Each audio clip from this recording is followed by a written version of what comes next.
로마서 7장 28절부터 33절.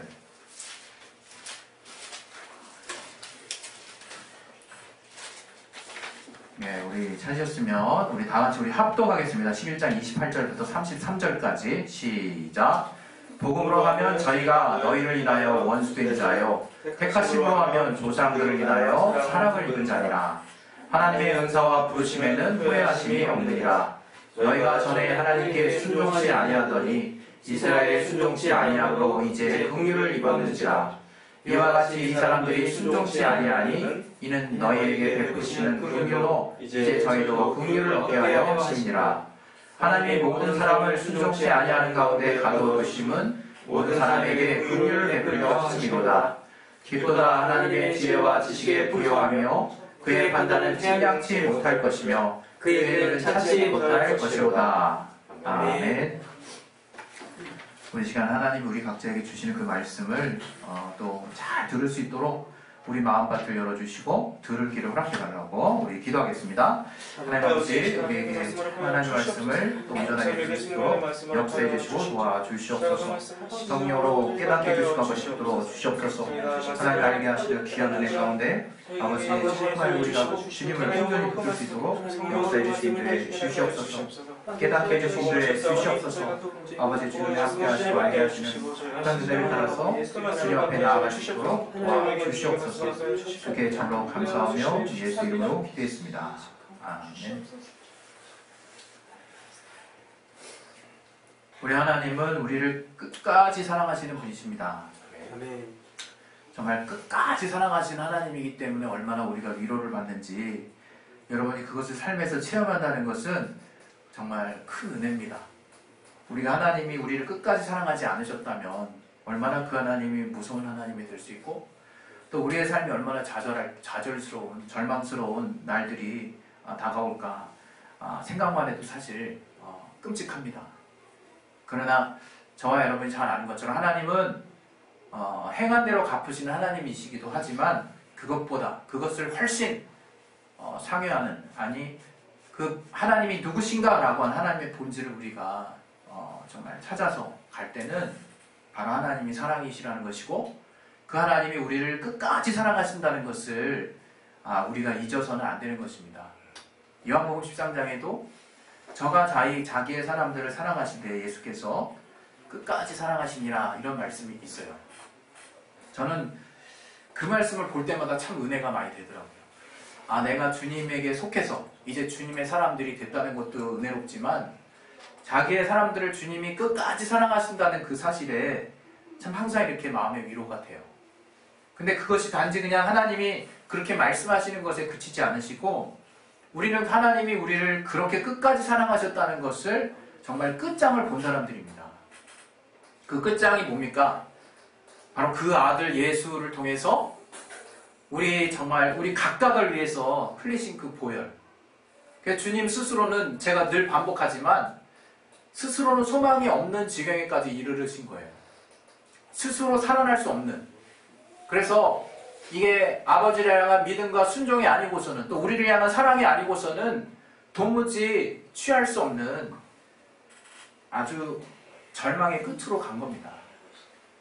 그래서 예수께서 자기의 목숨을 완전히 내어놓으시고 스스로의 능력으로 아무리 하나님이실지라도 스스로의 능력으로 살아나실 수 없는 지경에 자신을 내모시고 그렇게 우리를 향한 또 그렇게 아버지 하나님을 향한 자신의 사랑과 순종을 완전하게 보여주셨어요.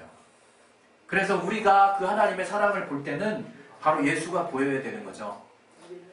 저는 그래요. 여러분이 예수를 생각할 때 다른 어떤 것이 형상화되고 나타나는지 모르겠어요. 우리가 예수를 볼 때 정말 하나님의 능력이 생각나시는 분이 있을 수 있고 예수를 생각할 때 치료가 생각나는 분이 있을 수 있고 예수를 생각하면 나를 복되게 하시는 분이 생각날 수 있어요. 다 맞습니다. 그러나 가장 먼저 우리가 하나님을 생각할 때 부인할 수 없는 이 성경에 나타난 뚜렷한 사실은 예수께서 우리를 위해 자신을 다 내어놓으신 거예요. 하나님은 사랑이시구나. 그 사랑은 자신을 완전히 다 내어놓으시고 끝까지 사랑하신 사랑이시구나 하는 것들을 여러분이 발견해 되실 줄 믿습니다. 여러분이 그 사실을 분명히 발견해야 여러분이 어떤 상황 가운데서도 늘 하나님을 붙들 수 있는 힘을 얻을 수 있는 거예요. 그런데 내가 하나님이 사랑이시다 하는데 흔히 내가 생각하는 그 어떤 삶에서의 어떤 사랑의 모습으로 하나님을 오해하고 있던가, 또 내가 체험한 분량만큼만 하나님을 생각하고 있으니까 이 말씀에서 하나님이 우리에게 주시고자 하는 그 하나님의 사랑을 우리가 성령을 통해서 제대로 화합하지를 못해요. 우리 안에 갖고 있는 틀이 생각보다 엄청나게 견고합니다. 여러분이 그것을 먼저 좀 깨달아야 된다고 생각해요. 저뿐만이 아니라. 생각보다 엄청나게 단단해서 이게 정말 우리 옛날에 소라 이렇게 이게 껍질 이렇게 먹어가지고 누가 소라 그 껍질 이렇게 부숴먹는 사람 없잖아요. 그 안에 바늘을 쏙쏙쏙해서 그 속 알맹이를 빼먹지 소라 껍질을 부숴서 먹지 않아요. 마치 제가 생각할 때는 내 안에 옛사람일 때 갖춰졌던 많은 생각들이 그런 소라 껍질 같다 이거예요. 그러나 그런 단단한 껍질이라 할지라도 우리가 하나님이 우리의 그 연약한 의지를 붙드시고 우리의 마음밭에 정말 비집고 들어가셔서 하나님이 성령으로 내 영혼 안에 성전 삼고 내주하시고 내 마음을 감동케 하셔서 내가 하나님을 향해서 힘을 낼 수 있도록 나에게 정말 엄청난 힘을 주신다 이거예요. 엄청난 도우심을 주신다 이거예요. 여러분, 신앙을 우리가 이해할 때 하나님이 정말 나에게 어떤 은혜를 주셨나를 성령을 통해서 깨닫는 과정이 아주 필수적입니다. 내가 성령을 통해서 그것을 깨닫지 못하면 다 내가 한 것처럼 느껴져요. 다 내가 한 것처럼. 내가 조금 더 의지를 쓰고 내가 조금 더 뭐하고 다 그렇게 느껴지죠. 그러나 알고 보면 정말 하나님의 크신 도우심이 없이는 내가 하나님께로 나아갈 수가 없는 자구나 하는 것을 이게 처절하게 깨닫습니다. 그때 비로소 내가 주님으로 말미암는, 주님이 주시는 힘으로 말미암는 그 자원함의 동력들이 내 안에서 잘 작동할 수 있을 거라고 저는 믿어요. 그것이 없이 우리가 뭔가 하나님 앞에 나아간다는 것은 정말 결국엔 다 정말 하나님 탓하게 되고 내 공로 탓하게 돼요. 내 공로 다 이렇게 하나님 앞에 다시 찾아오려고 그러거든요. 그렇기 때문에 우리는 하나님이 우리에게 얼마나 큰 사랑을 주시고 우리를 계속해서 견인하실 뿐만 아니라 우리를 끝까지 사랑하시고자 하는 그 하나님의 선한 인도하심을 내 삶 가운데서 분명하게 보아야 될 줄로 믿습니다. 그 우리는 그런 어떤 하나님이 우리에게 어떠한 분으로 우리가 정말 다가오는지를 항상 우리의 삶 가운데서 돌아봐야 되는 거죠. 저는 그것을 이 두 가지로 생각하고 싶어요. 저는 신앙이 뭐냐 이렇게 말할 때 진짜 편하게 아주 아이들도 듣기 쉬운 용어로 우리가 그걸 표현한다면 신앙은 하나님을 향한 사랑과 열정이라고 표현하고 싶어요. 신앙은 하나님을 향한 사랑과 열정이다. 한번 우리 그 두 번 한번 반복해 보시겠습니다. 우리 바깥에도 다 같이 신앙은 하나님을 향한 사랑과 열정이다. 시작. 신앙은 하나님을 향한 사랑과 열정이다. 신앙은 하나님을 향한 사랑과 열정이다. 네. 이 사랑은 잘 알죠. 우리가 하나님을 향한 사랑이 바로 신앙이에요. 그리고 그 사랑과 이 소망과 믿음을 떨어뜨려 놓고 설명할 수 없죠. 우리가 하나님의 사랑을 알았기 때문에 하나님을 믿게 된 거예요. 우리가 구원받을 때는 믿음이 절대적인 요소처럼 여겨지지만 사실 우리는 말의 유예 또는 말의 어떤 여러 가지 기교에 우리가 어찌 보면 우리 머리를, 우리 생각을 이렇게 단순화시키려고 하는지 모르겠어요. 하나님을 향한 사랑과 주님을 향한 소망과 주님을 향한 믿음을 떼어놓고 설명할 수는 없는 것이거든요. 그러나 마지막에 될 때는 또 정말 오직 그 사랑만 남는다고 얘기를 하죠. 그만큼 떨어뜨려 놓을 수도 없는 요소임에도 불구하고 그 하나님의 사랑이 가장 본질적인 가치라는 것에 대해서 성경은 우리에게 말해주고 있는 거예요. 그러니까 여러분이 신앙을 생각할 때 하나님에 대한 사랑, 하나님을 사랑하는 것이 생각나면 아주 지극히 정상적인 것입니다. 그런데 이 시간에 또 한 가지 이야기할 것이 있는 거예요. 그건 바로 열정이라는 거죠. 열정. 지금 저와 여러분 사이에 그 사랑을 끊임없이 그 사랑을 간구하게 만들고 그 사랑을 내가 계속 뭔가 사랑을 향해서 달려나가게 만드는 그 힘이 무엇이냐. 그게 바로 열정이에요. 열정. 우리가 만약 하나님을 향한 열정이 없다면 하나님을 향한 사랑이 있다고 해도 내가 그 사랑을 향해서 더 나아갈 수 있는 힘이 없어질 수 있다는 거예요. 사실 이 사랑에는 열정이 좀 포함되어 있다고 믿는데, 제가 어제 이렇게 교회 안에 여러 가지 이제 시설물들 좀 고치는 일이 있어가지고 교회 내려와 봤더니, 또 우리 중학생 친구들과 우리 초등학생 친구들이 또 재미나게 또 길들을 형성해서 또 게임을 하고 있더라고요. 그걸 보면서 제가 생각이 들더라고요. 생각이 하나 들었어요. 뭐가 들었냐면, 야, 얘네들 참 열정적이다. 협동심이 장난 아니야. 막, 야, 뭐 좀 보내, 뭐, 만화가 떨어졌다, 그러고, 야, 얘 죽을 것 같으니까 얘 빨리 보충시키려고 그러고, 완전히 팀워크도 장난 아니고, 협동심도 장난 아니고, 막, 얼마나 그렇게 왠지 모를 뿌듯함이 들더라고요, 제가. 이게 웬 뿌듯함이지? 게임에서 느끼는 뿌듯함이 참 특이하잖아요. 아, 얘네들이 게임을 향해서는 이렇게 열정적이구나. 그걸 제가 느꼈어요.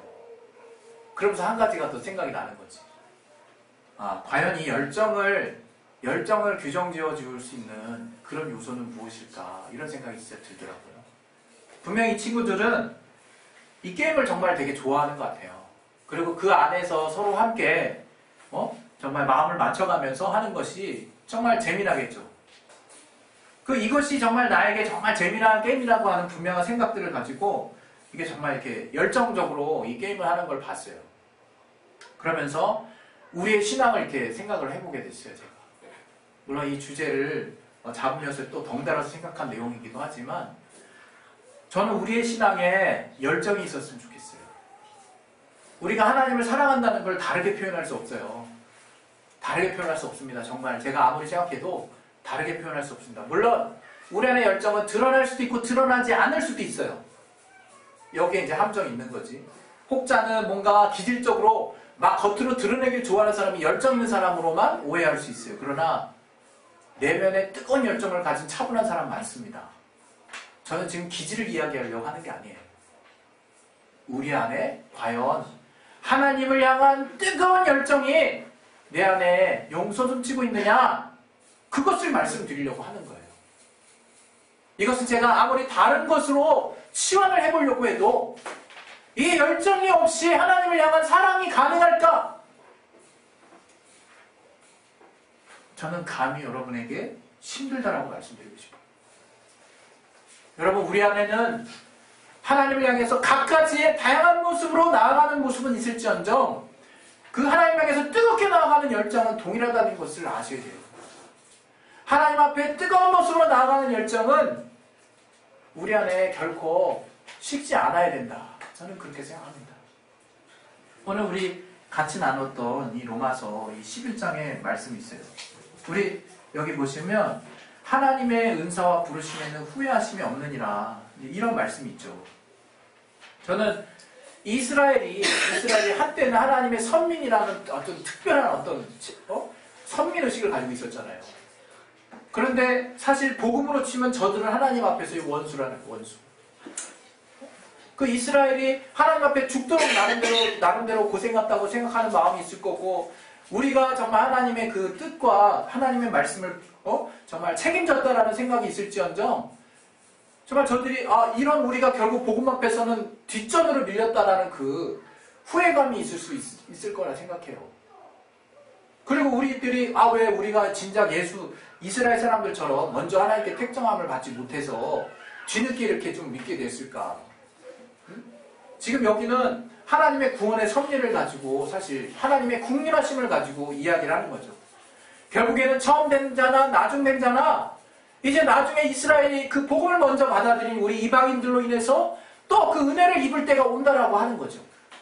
결국에는 모든 인류가 공평하게 하나님의 그 긍휼의 은혜를 입을 거라는 말씀을 이제 하는 거예요, 이 대목에서. 그러면서 여기에 하나님의 은사와 부르심에는 후회하심이 없다는 말씀을 전제로 이야기를 전개해 나가고 있거든요. 이 은사와 부르심은 이 해석하기에 나라서 좀 달라서 약간은 다른 식으로 또 이해될 수 있지만, 결국 은사와 부르심이 밀접하게 관련이 있는 부분들을 사실은 다뤘다라고 이제 이야기하고 있습니다. 이 부르심이 뭡니까, 여러분? 여러분, 내가 지금 막상 하나님 앞에 들어왔는데도 내가 과연 하나님이 나를 부르셨는지를 확신할 수 없는 사람들이 많아요.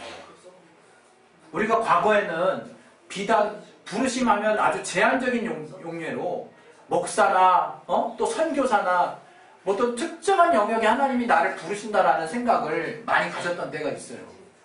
그래서 우리 성도들은 그 부르심과 마치 상관없는 것처럼 또는 약간은 자유로운 것처럼 생각했던 적이 있습니다. 그러나 우리가 복음을 알고 나서 하나님이 우리를 하나님의 비밀한 하나님의 최고의 정말 자신을 드러나는 신비의 그 복음을 전하는 사명에 우리 모든 자들을 부르셨구나 하는 그 보편적인 말씀에 특별하게 반응할 수 있는 감동을 우리가 받았어요. 여러분, 우리가 복음을 우습게 여겨서는 안 돼요. 아마 우리 중 누군가가 복음을 우습게 여기는 사람이 누가 있겠습니까? 제가 말하는 것은 복음을 그냥 디폴트, 아주 기본으로 여겨서는 안 된다는 거예요. 복음은 바로 시작이자 마지막이에요. 우리가 나중에 하나님이 더 큰 무언가를 주신다? 그런 것을 주신다라고 누군가가 가르친다면 우리가 이미 알고 있는 복음 외에 또 다른 무언 특별한 것들을 가르친다라고 누군가가 가르치고 있다면 고개도 돌리지 마시고 귀도 막으셔서 그냥 아예 하찮게 여기세요. 하찮게 여기세요. 하나님은 우리에게 복음을 통해서 최고의 것, 자신이 주실 수 있는 최고를 주신 거예요. 내가 그것에 과연 반응할 수 있느냐가 문제인 거예요. 하나님이 그런 특별한 부르심 안에 우리를 이제 부르셨다는 거예요. 여러분, 이 복음이 아직 가리워진 사람 많습니다. 생각보다. 여러분, 정말 이 복음이 모든 사람에게 열렸다고 그냥 그냥 이 사람 저 사람 아무나 다 받을 수 있는 거는 이런 식으로 이성적으로 판단하지 마세요. 하나님이 분명히 로마서 1장에 지식 있는 자, 가진 자, 뭔가 내가 나 혼자 할 수 있을 거라고 여겨지는 그런 자들에게는 다 복음을 가렸다고 그랬어요. 우리 고린도전서 1장 한번 보겠습니다. 고린도전서 1장 우리 26절, 27절 같이 한번 읽겠습니다. 시작.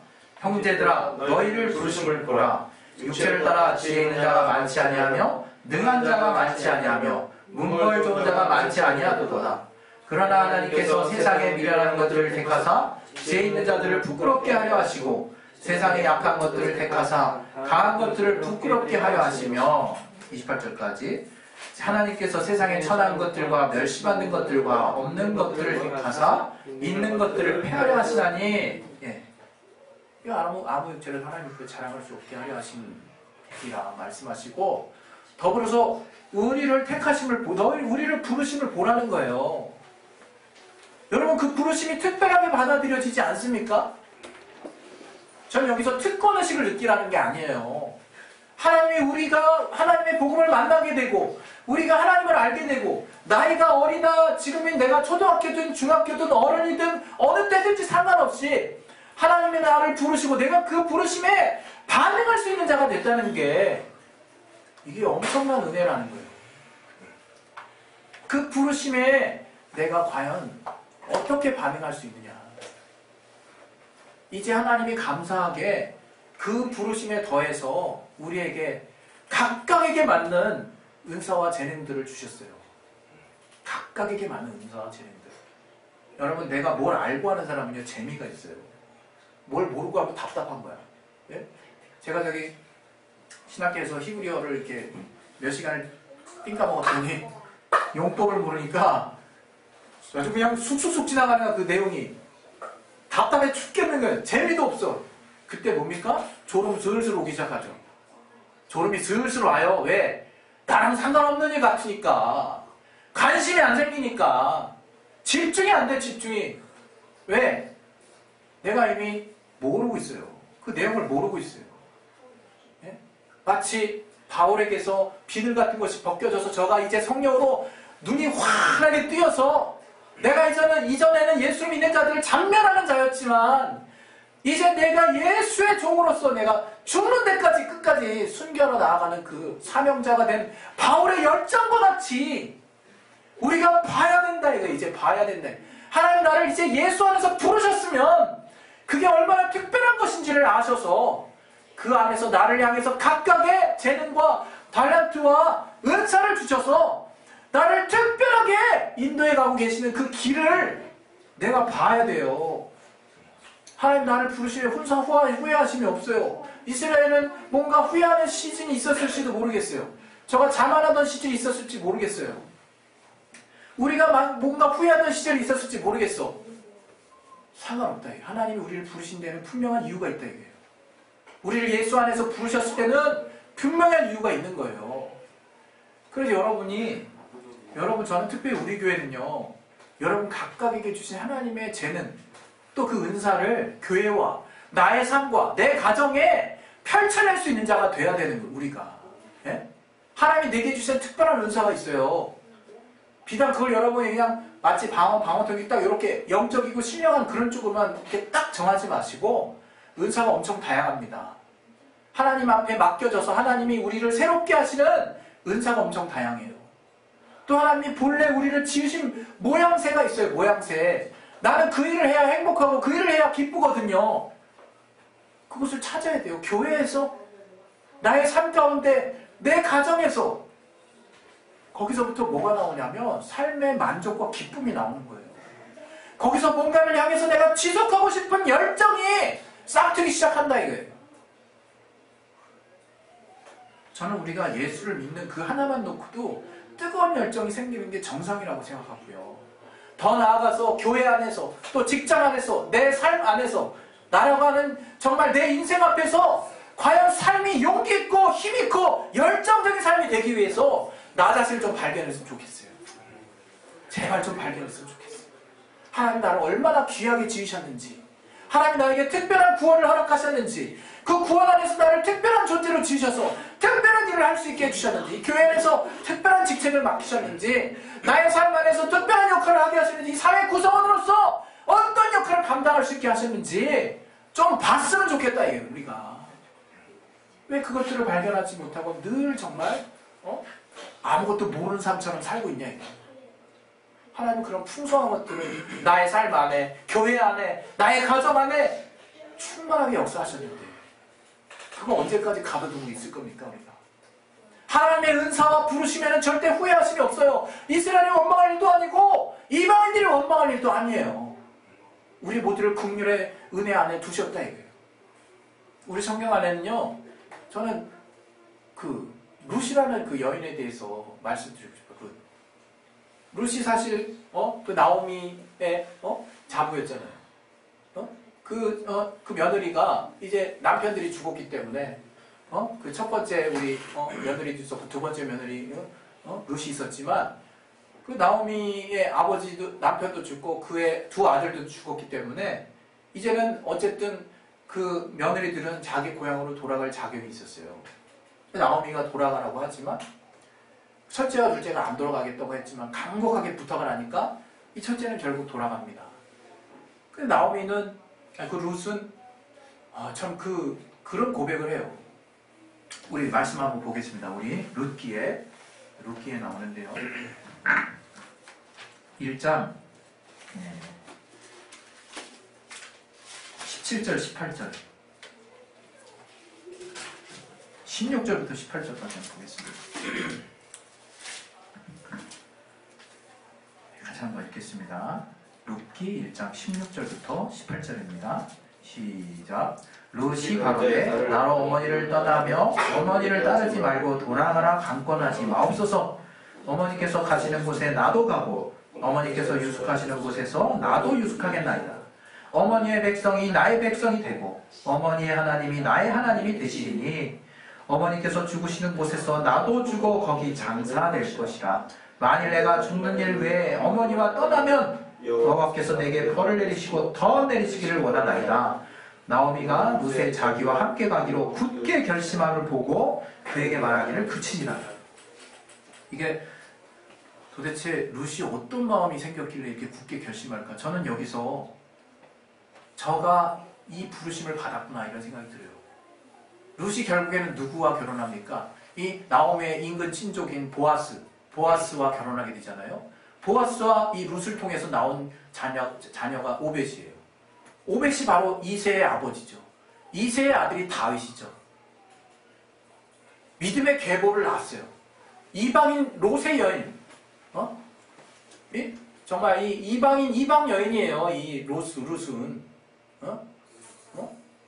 전혀 하나님과 상관없을 수 있는 자기 의지를 가지고 첫째 며느리처럼 행할 수 있는 자였어요. 그러나 자기가 어떠한 부르심을 받았는지 분명한 소명이 있었다라고 저는 생각한다는 거예요. 저가 어떠한 분명을 결심하였는지 바로 나오미의 하나님과 나는 함께 하겠다는 거예요. 여러분, 바로 저는 이것이 부르심과 그로 말미암는 열정, 내가 무언가를 끊임없이 할 수 있는 힘이라고 생각해요. 여러분 앞에 부르심과 내가 무엇을 해야 되는지 분명한 소명이 없다면 힘 빠지는 거예요. 그냥 계속 끌려가는 거예요. 그러나 정말 내가 먼저는 다른 모든 자에게 감추어질 수 있는, 우리 모든 인류에게 공개했지만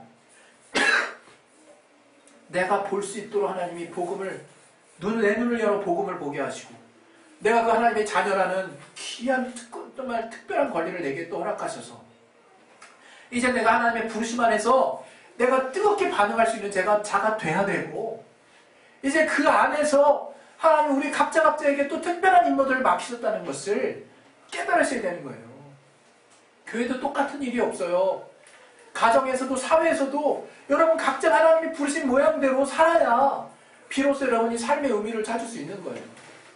여러분 정말 그것을 평생에 걸쳐서 여러분이 정말 반드시 그러한 부르심 안에서 사셨으면 좋겠어요. 제가 지금 이 목회를 하는 이 부르심에 대해서 제가 인간적인 갈등은 많죠. 예? 이성적인 갈등도 많죠.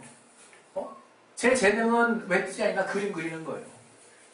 그러나 제 부르심은 목회, 하나님이 이 목회로 나를 부르셨다 이거예요.